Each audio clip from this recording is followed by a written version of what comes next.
최신 경제 이슈와 기본 경제학 지식 그리고 문화까지 함께하는 상큼한 오전. 안녕하세요. 박진영의 경제돋보기. 저는 앵커 박진영입니다. 다르다와 틀리다. 우리 주위에서는 이 두 단어를 혼용하는 사례를 참 많이 볼 수 있습니다. 영어로는 different랑 우롱, 엄연히 다른 단어인데도 유난히 한국 사회에서만 이 두 단어를 혼동하는 건 아마 우리 사회가 다르면 틀리다고 인식하기 때문이 아닐까 하는데요. 하지만 남과 조금 다른 삶을 산다고 해서 그 삶이 틀린 삶은 아닙니다. 시야를 조금만 더 넓힌다면 나와 다른 이들을 포용할 수 있는 마음을 가질 수 있지 않을까 하는데요. 11월 6일 목요일입니다. 오늘도 힘차게 시작하겠습니다.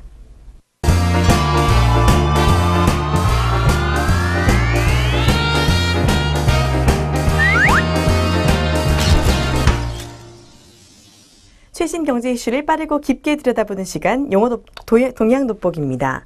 오늘은 국제 유가 추락 현황에 대해 알아보겠습니다. 국제 유가가 임계점에 이르렀습니다. 지난달 말 시간외 거래에서는 미국 서부 텍사스유 값이 배럴당 80.5달러까지 내렸는데요.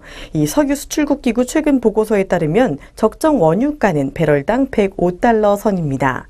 현재 원유 값은 오펙 회원국들의 적정 가격보다 23.8% 정도 낮습니다. 유가 하락은 여기서 그치지 않을 전망입니다. 미국 최대 투자은행 골드만삭스는 내년에 유가는 배럴당 70달러 선까지 떨어질 수 있다고 예측하기도 했는데요. 이는 수요와 공급의 불일치 때문입니다. 글로벌 경기 둔화로 석유 소비는 주는데 이 셰일가스와 신재생에너지 등을 포함한 에너지 공급은 그대로이거나 더 늘어난다는 얘기죠. 블룸버그 통신은 이날 전문가들의 말을 빌려서 원유 수출국, 특히 오펙 회원국들이 선택의 기로에 섰다고 했는데요. 생산량을 줄여서 기름값 하락을 막을 것인가, 아니면 가격 하락을 감수하더라도 수출량을 유지할 것인가를 놓고 선택해야 되는 상황이 된 겁니다. 현재 오펙 회원국들은 자신들이 정한 생산 한도도 지키지 않고 있습니다. 지난 9월에 오펙의 하루 생산 한도는 3천만 배럴이었는데요. 그런데 최근 오펙 하루 생산량은 3,100만 배럴 정도로 늘어났습니다. 요즘 이 오펙 회원국들이 발칸반도처럼 분열되어 있기 때문인데요. 이 외신에서는 여차하면 상대를 향해 방아쇠를 당길 태세라고도 비유하기도 했습니다. 제각각 회원국별 생산 쿼터를 어기고 원유 생산량을 늘리는 행위를 한 건데요. 이는 바로 전문가들이 말한 카니발 현상입니다. 카니발은 동족 살에 제 살 깎아먹기라는 뜻이죠. 각자의 생존을 위해 같은 편을 죽인다는 얘기입니다. 이런 와중에 세계의 눈은 이달 11월 27일 오스트리아 빈에서 열릴 오펙 회원국 석유 장관 회동에 쏠릴 전망입니다. 이 회동의 주인공은 최대 산유국인 사우디아라비아의 에너지 장관인 알리 알나임입니다. 과연 그는 이 회원국들의 이해를 조정해서 합의를 이끌어낼 수 있을까요? 언론에서는 이 사우디가 자국뿐 아니라 걸프 지역 왕국에 뭉칫돈을 지원하고 있다면서요. 이런 자금을 마련해야 하기 때문에 아마 생산량을 줄이기보다는 이 수출 점유율을 유지하려고 할 것이라고 예측하고 있습니다. 거기다가 이 과거의 경험 역시 사우디의 행보에 영향을 줄 전망인데요. 1980년대 북해 유전이 발견된 뒤 유가가 급락하자 85년 사우디는 하루 원유 생산량을 75%나 줄이며 가격 지지에 나섰습니다.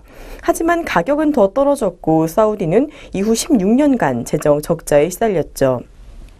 유가를 떨어뜨린다면 이 잠재적인 경쟁국인 미국과 현재의 경쟁국인 러시아 등을 함께 견제하는 효과도 있을 겁니다. 미국의 셰일가스는 사우디아라비아에는 신경 쓰이는 존재인데요. 유가가 낮아지면 미국은 셰일가스를 개발할 필요성이 줄어듭니다. 이와 함께 저유가는 주요 석유 수출국인 러시아와 이란을 압박하는 효과도 있습니다. 80년대 중반에도 사우디가 주도한 저유가 정책은 소련을 압박하는 수단으로 쓰였는데요. 86년 사우디가 하루 산유량을 200만 배럴에서 1000만 배럴로 늘리자 유가는 배럴당 10에서 20달러까지 떨어졌고 이는 소련의 몰락을 부채질했습니다. 이런 이유 때문에 아마 빈 회동에서 카니발 현상이 해결되기는 좀 어려워 보입니다. 증권가에서는 내년에 원유 하루 생산량을 80만 배럴 정도로 줄여야 이 수요와 공급이 균형을 유지할 수 있을 것으로 내다보이는데요. 이 규모는 전 세계 하루 수요인 8천만 배럴의 1% 정도입니다. 하지만 이 오펙 회원국뿐 아니라요, 러시아 등 비오펙 멤버들까지 참여한 대타협이 이루어질 확률은 극히 낮습니다. 그래서 아마 현재 상황에서는 불가능에 가까운 일이라는 게 이 전문가들의 진단이라고 볼 수 있습니다. 국제 유가 하락은 국내에서도 적잖은 파장을 낳고 있습니다. 국내의 보통 휘발유 값은 지난달 초 1,800원대가 깨졌는데요. 이는 매주 1, 2원씩 떨어진 수치입니다. 지난달 말에는 1,763.15원이었습니다. 이는 올 최저 가격이었는데요. 경기 둔화 시기에 저유가는 전반적으로는 긍정적이기는 한데, 하지만 이 저물가 증상이 나타나는 와중에 기름값 하락이 반가운 일만은 아닙니다. 이에 국내 정유업계는 곤혹스러워하고 있는데요. SK에너지 측은 3분기 실적 발표에서 두바이유 값이 배럴당 80달러 정도까지 떨어지면 정제업자들이 손익분기점을 맞추기 어렵다고 말하기도 했죠. 이렇게 석유 생산국들의 이해관계가 얽히면서 이 원유 가격 문제는 쉽게 해결될 수 있을 것 같지는 않습니다. 이에 우리나라 역시 적지 않은 영향을 받을 것으로 보이는데요. 아무쪼록 이 월말에 이루어지는 회동에서는 큰 피해가 없는 쪽으로 유가가 적정선에서 조정되기를 바라면 좋겠습니다.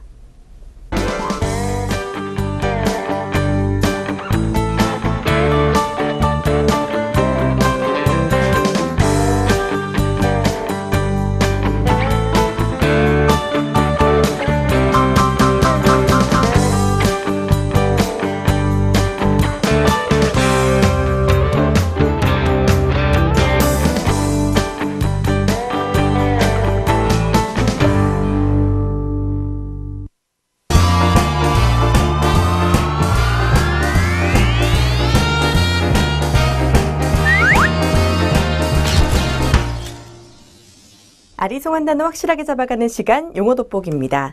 오늘은 업사이클링에 대해 알아보겠습니다.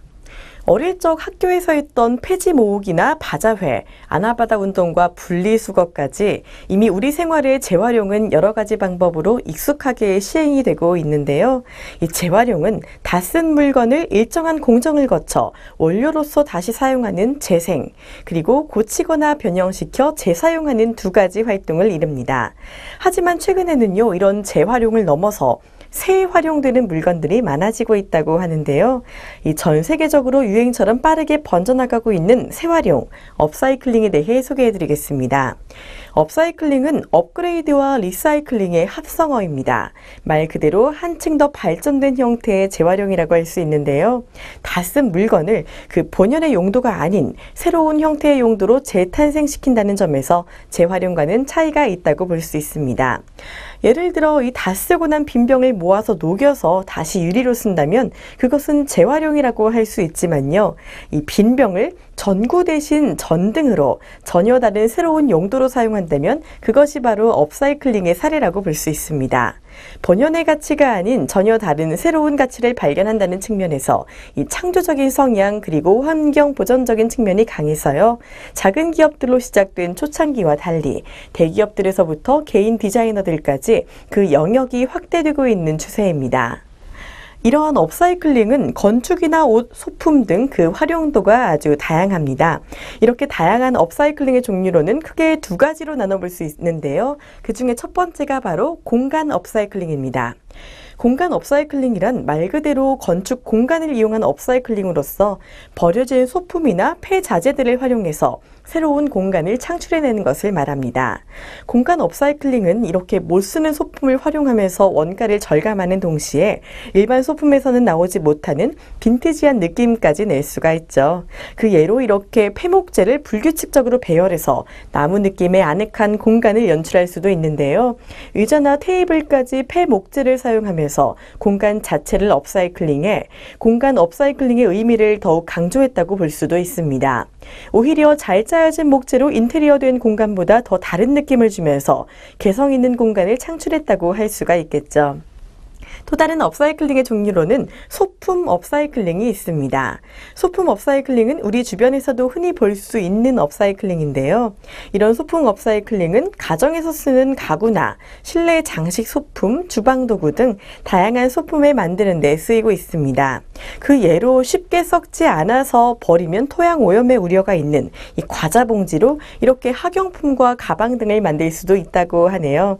이런 소품들은 폐자재나 비닐로 만들어지기 때문에 흔하지 않은 독특한 디자인의 소품으로 재탄생됩니다. 개성을 중시하는 요즘 20, 30대들에게는 패션 아이템인 동시에 환경까지 지킬 수 있고요. 기업에는 수익 창출까지 실현할 수 있는 일석삼조의 효과를 누릴 수 있다는 장점이 있습니다. 과거 우리나라에서도 아나바다 운동 등을 벌이며 절약 정신을 강조해왔는데요. 하지만 최근 들어 이 정신은 희미해지고 일회용품 소비량이 눈에 띄게 증가했습니다.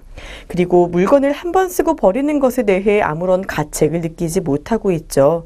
그러나 이 해외에서는 이미 업사이클링이 새로운 문화로 자리 잡았다고 합니다.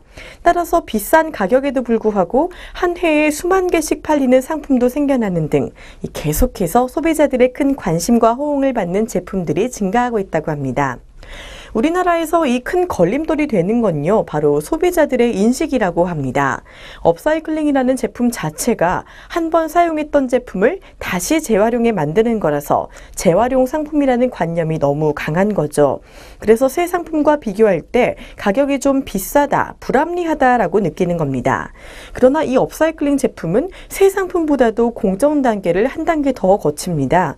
이때 드는 노동력이나 기술 등에 드는 비용 때문에 가격이 더 내려갈 수가 없는 거죠. 하지만 새 상품보다도 오히려 품질이 더 뛰어나고 환경오염을 최소화시키는 건 물론 나만의 제품이 될 수 있기 때문에요. 가격이 가진 한계를 극복할 장점들이 많습니다. 개성을 중시하는 현대사회에서 업사이클링 제품은 아주 큰 매력을 갖고 있죠. 업사이클링 제품을 생산하고 유통하는 회사들은 전 세계 환경에 도움이 되기 위해 그리고 사회에 보탬이 될 수 있는 마음 하나로 사업을 진행하고 있습니다. 실제로 이 제품을 다량 생산하지 못하고 제품 하나하나에 들어가는 노력이 많기 때문에요. 이 사업을 진행하는 것에 있어서는 많은 제약이 따른다고 하죠. 하지만 최근 환경에 대해서 많은 관심이 집중되고 있어서요. 이 기회를 이용해서 업사이클링 제품을 홍보하는 것이 아주 중요합니다. 아직 국내에서 는 업사이클링 제품이 그다지 활성화되지는 못했지만요. 이렇게 다양한 홍보와 인식 개선이 이루어진다면 그들이 가진 기회는 무궁무진하다고 볼 수 있습니다.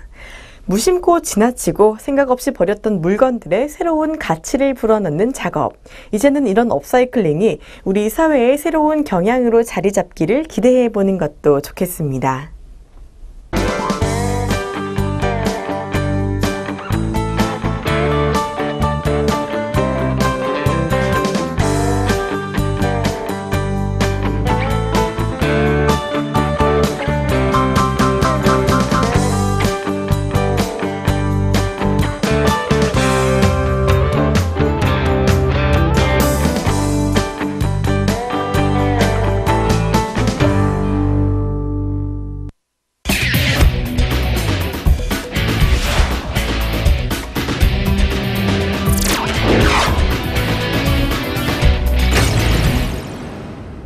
경제의 문화적 재미를 더하다 컬처 앤 이코노미입니다. 오늘은 커밍아웃을 한 애플의 CEO 팀 쿡의 이 커밍아웃 이후 효과에 대해 살펴보겠습니다. 미국 500대 기업 CEO 중 여성은 5%, 흑인은 1%, 성소수자는 0%라는 말이 있는데요. 이는 미국의 보수적인 기업 문화를 비판할 때 자주 인용되는 수치입니다. 그러나 지난달 30일 팀쿡 애플 CEO가 이 500대 기업 CEO 중 최초로 동성애자임을 선언하면서요. 이 0%가 0.2%로 올랐는데요. 이 숫자는 미미하지만 그 반향은 크고도 오래 갈 것으로 보입니다. 빌 클린턴 전 대통령은 그에게 경의를 표한다고 말했고 이 마크 저커버그 페이스북 CEO는 진정한 리더가 뭔지 보여줬다고 말하는 등 이 용기를 낸 그에게 각계의 찬사가 쏟아졌는데요. 뉴욕타임스는 이를 두고 역사적인 선언이다 라고 표현하기도 했습니다. 흥미로운 것은 그의 커밍아웃 시점입니다. 그의 성적 정체성은 공공연한 비밀에 가까웠는데요. 이 성소수자 잡지인 아웃이 지난해 가장 영향력 있는 동성애자 50인을 선정하며 그를 1위에 올리기도 했습니다. 그리고 쿡 본인 역시 고향 엘라바마주를 방문해서 주 정부가 성소수자를 더 보호해야 한다고 연설하는 등 이 성소수자 문제에 적극성을 보여왔죠. 그런 그가 왜 하필 지금 커밍아웃을 했는지 그 배경이 주목됩니다. 뉴욕타임스는 쿡이 동성애자라는 사실보다 그가 이를 공식적으로 인정했다는 사실이 더 놀랍다고 평가하기도 했죠.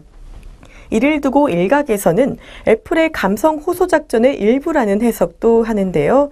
이 차이가 차별이 되지 않아야 한다는 시대의 흐름이 그의 결심에 영향을 줬고 이는 소비자들에게 호소력이 있을 것이라는 분석인 겁니다. 또 커밍아웃이 애플의 기업 이미지에도 좋은 영향을 줄 거라는 시각도 있습니다. 일반 기업이 아니라 혁신의 아이콘으로 통하는 이 애플의 새로운 진화로도 해석이 가능하기 때문입니다.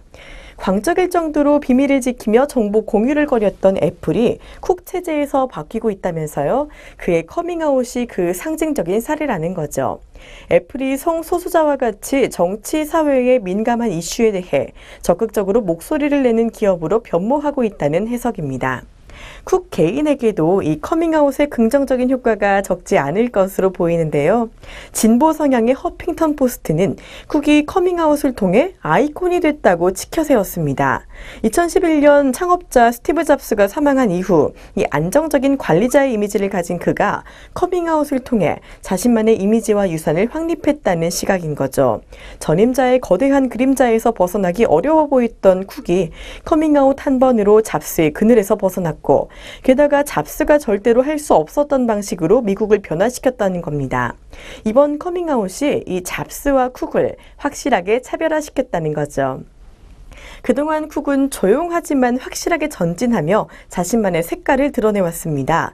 잡스가 한 번도 방문하지 않은 중국을 애플의 최대 시장으로 삼아서 올해 2분기에만 중국에서 59억 달러, 한화로 약 6조 원의 매출을 올리기도 했고요.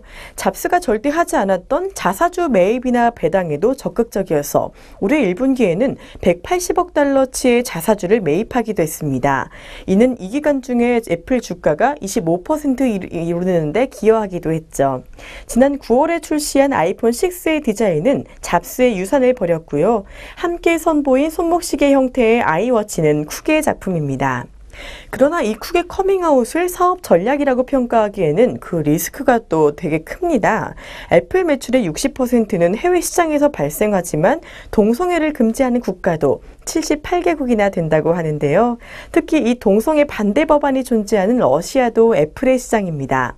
실제로 쿡의 커밍아웃 이후 러시아의 한 의원은 쿡의 러시아 입국을 금지해야 한다고 발언하기도 했죠. 미국에서도 성소수자는 여전히 민감한 문제입니다. 쿡의 고향인 엘라베마를 포함한 미국의 29개의 주에서는 기업이 동성애자라는 이유로 임직원을 해고하는 것이 합법입니다. 지난달부터 미국 전역에서 동성 결혼이 허용됐으나 종교에 따른 신념 등을 이유로 성소수자에 대한 반발심도 만만치가 않고요. 이는 쿡의 커밍아웃이 성소수자 권리의 논란에 새로운 전선을 만들었다는 얘기까지 나오는 이유입니다. 기업은 특히 이 성소수자 문제에 민감합니다. 불필요한 리스크를 싫어하는 기업으로서는 조금이라도 논란거리를 가져온 CEO를 피하기 때문인데요. 실제로 영국의 최대 석유화학 기업 BP의 전 CEO였던 존 브라운은 게이라는 사실을 숨겨오다가 2007년 전 남자친구의 폭로로 CEO직을 사임하기도 했습니다. 또한 컨설팅 회사 딜로이트는 성소수자의 83%가 회사에서 자신의 성적 정체성을 비밀로 한다는 결과를 발표하기도 했죠. 이런 상황인 만큼 이 쿡의 커밍아웃이 가져오는 반향은 큽니다. 회사에서 동성애를 쉬쉬하는 이유는 이 동성애자이면서 성공한 CEO가 없기 때문이 크다고 하는데요. 쿡의 이번 발언은 이 젊은 성소수자들에게 롤모델이 되어줬다는 데 의의가 있다고 볼 수가 있습니다. 쿡은 커밍아웃을 한 기고문에서 커밍아웃은 정의를 위한 길을 닫기 위해 내가 내려놓은 하나의 벽돌이라고 표현했는데요. 이를 두고 일각에서는 애플의 CEO가 커밍아웃한 것은 벽돌 하나가 아니라 600만 개 이상의 가치와 파급력이 있는 일이라고 말하기도 했습니다. 쿡의 커밍아웃 이후 애플 주가는 지난달 30일 0.34% 하락했지만요. 같은 기술주인 마이크로소프트가 1.22% 하락했고 인텔이 3.95% 하락한 것보다는 하락폭이 적었다고 볼 수가 있습니다. 외국의 유명 인사 중에서는요, 동성애자임을 밝힌 사람들이 적지는 않습니다. 하지만 동성애를 선언한 유명 인사 중에는요, 주로 배우나 가수들이 많은데요. 500대 기업 CEO로는 최초로 커밍아웃을 선언한 팀 쿡. 이 작은 사실이 팀 쿡 개인과 애플, 그리고 미국 기업 생태계 전체에 어떤 변화를 가져올 것인지 이 변화를 기대해봐도 좋겠습니다.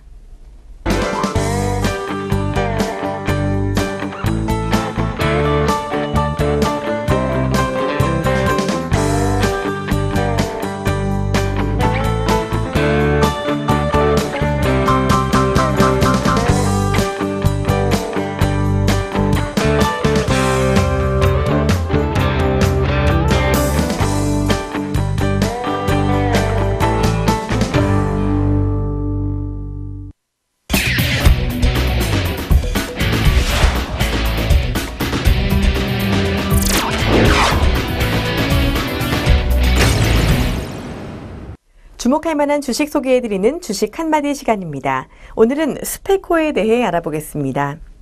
아스팔트 플랜트 제조업체 스페코, 코드 번호는 013810입니다. 멀쩡하던 도심도로가 움푹 꺼지는 사고, 일명 싱크홀로 불리는 집안 침하 현상이요, 최근 연이어 발생하면서 이 싱크홀에 대한 관심이 높아지고 있습니다. 국내 증시에서도 싱크홀 관련주로 이목이 쏠리고 있는 가운데 이 아스팔트 도로 원료인 아스콘 생산 설비업체 스페코 주가도 상승세입니다. 스페코는 아스팔트 도로 원료인 아스콘을 혼합해서 생산하는 설비에서 매출 80%를 올리고 있습니다. 스페코는요, 올해부터 풍력 사업 부문 턴어라운드가 시작되고 3위각기 지분 가치가 미반영된 상태여서요, 적극적인 매수 관점이 필요하다고 볼 수 있습니다. 스페코는 남미 지역 풍력 설비 투자 확대로 본격적인 투자 회수기에 돌입했다고 볼 수가 있어서요, 멕시코 법인의 실적 턴어라운드가 기대되고요, 올해에는 80대 타워 납품을 통해 전년 대비 60% 상승한 매출액 171억 원과 흑자 전환으로 영업이익 12억 원이 전망됩니다. 또 내년에는 100대 이상 납품 예상으로 전년 대비 57% 증가한 매출 268억 원, 전년 대비 158억 원 증가한 영업이익 31억 원이 예상됩니다. 또 본사 아스팔트 및 믹싱 플랜트 및 배처 플랜트 사업 부문 역시 신흥국의 수요 확대로 안정적인 성장이 기대됩니다. 한편 스페코는 관계회사인 3위각기 지분 16.6%를 보유하고 있는데요. 현재 주가를 기준으로 이 3위각기의 시가총액은 3,782억 원이며 이 지분 가치를 100% 반영하면 628억 원 수준입니다. 현재 동사의 시가총액은 3위각기 지분 평가액과 유사한 상태입니다. 내년 예상 기업 가치와 밸류에이션은요, 순자산 가치 적용 시 영업 가치는 1,035억 원이 예상되고요. 또 주가 수익 배율 적용 시 2015년 예상 주당 순이익 609원에 코스닥 산업재 평균 주가 수익 배율 10.1배를 적용하면 893억 원이 된다고 볼 수가 있습니다. 이에 2015년 예상 실적 기준 주가 수익 배율이 신주 인수권 부사채 167만 주 희석 감안 시 8배의 수준이라서요, 현재 적극적인 매수가 필요한 시점이라고 볼 수가 있겠습니다. 지금까지 스페코에 대해 알아봤습니다.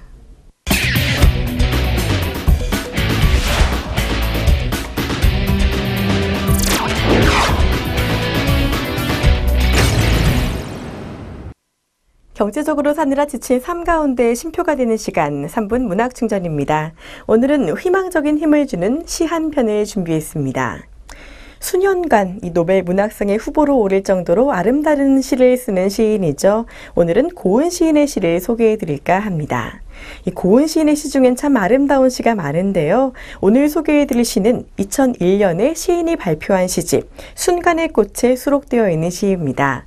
이 순간의 꽃에 수록된 시들은요, 딱히 제목이 없이 단장들을 늘어놓은 일종의 선시집이라서요, 각 글들에 정해진 이름들은 없습니다. 그렇지만 이 시집의 이름 순간의 꽃에 어울리게 일상의 조각조각을 담은 시들은 아주 당연한 일상조차도 아름답게 보이도록 따뜻한 시선이 돋보이는 시인데요. 어떤 시인지 함께 살펴보겠습니다. 먼저 시집에 수록된 시 일부를 낭독해 드리도록 하겠습니다.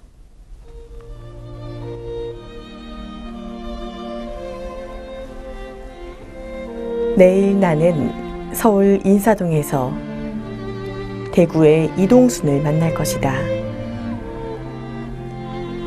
내일 나는 동도 우체국에 가서 편지를 붙이고 저녁 때는 익담한 몽골 문화사를 읽을 것이다.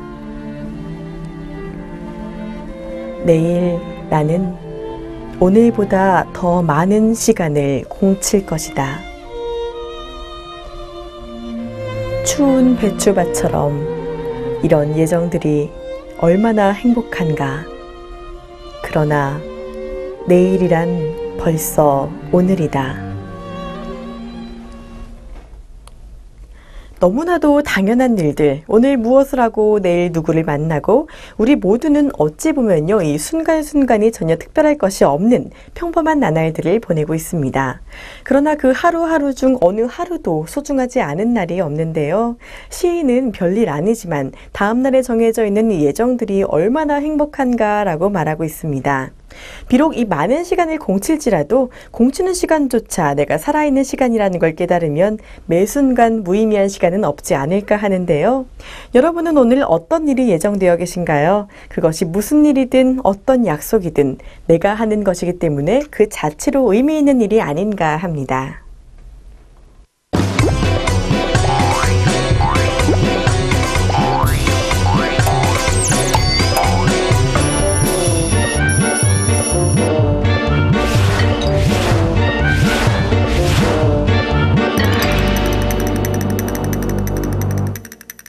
아침 저녁으로 이 겨울의 공기가 돌면서요, 이제는 실내에서 난방을 안 하면 살짝 한기가 느껴지기도 합니다. 이 몸 늘 따뜻하게 하시는 게요, 면역력 높이는 데 참 도움이 된다고 하니까요. 몸도 마음도 따뜻한 하루 보내시길 바랍니다. 저는 내일 다시 찾아뵙겠습니다. 여러분 고맙습니다.